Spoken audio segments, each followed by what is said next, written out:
do you like your name? Do I like my name? Yeah. Argus. When I was younger, I didn't really like my name, Because? apparently. Because when I was younger, I felt like I didn't like being unique. I wanted to be a part of the crowd. I wanted to be part. But then eventually I grew into that. I quite like my name Argus because nobody else is named Argus. Yes. And when I look at the 17 Davids in our year level, I just kind of laugh because, you know, there's nothing really unique about it. I mean, that's fine. There's nothing wrong with the name. That is your name.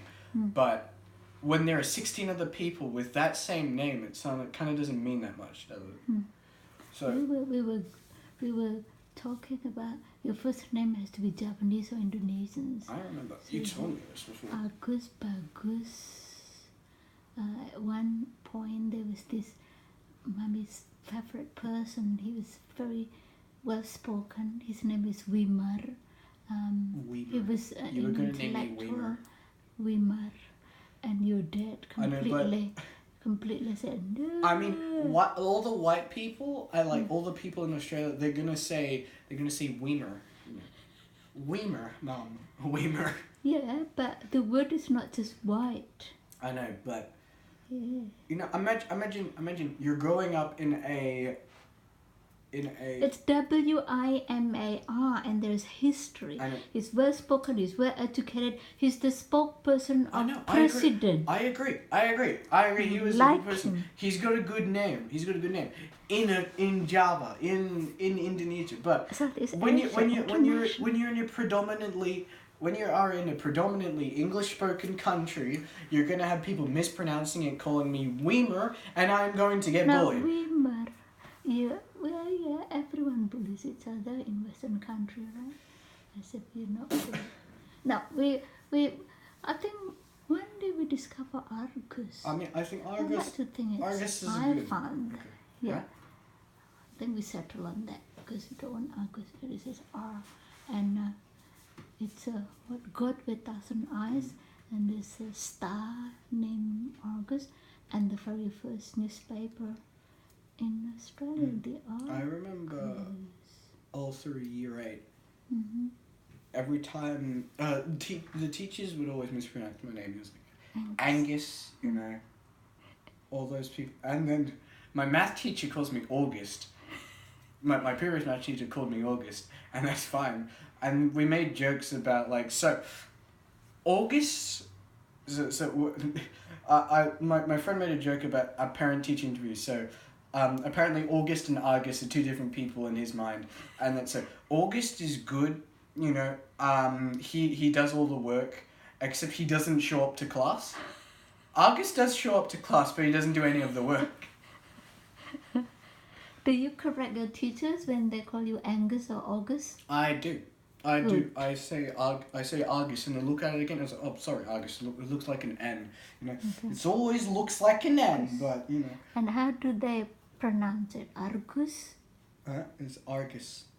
I mean, a lot of people can't roll their R's, so. Yeah, but it should be Argus, like mommy. Argus.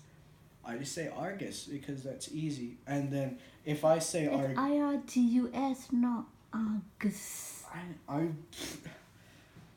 That's how white people say it, okay? Argus. I call you Argus. The one time I said Argus, I was called a goose for 3 years. Okay, I didn't want to deal with that again. Goose. That's fine. That's fine because I know what you're actually trying to say. Goose. But when they say goose, you know, honk honk goose, it's fuck you. Come on.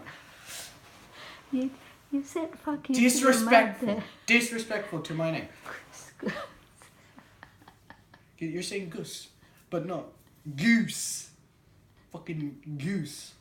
Okay, so you tell me about. So you kind of live in 2 worlds, right? Quite interesting background. You have Indonesian family and you have Australian family. I mean, it's not exactly Australian. No? It's Okay. Thai family. Oh, okay. Yeah.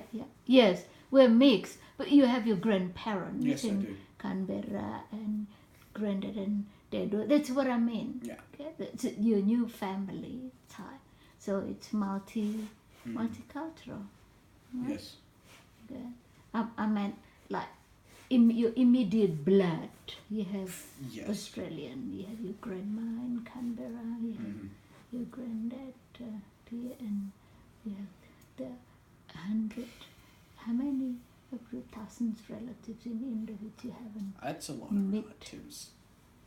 All right. I choose to believe I'm cousins with at least a good So portion of the hundreds. Southeast Asia. Yeah, I think so. Okay. So is that interesting for you?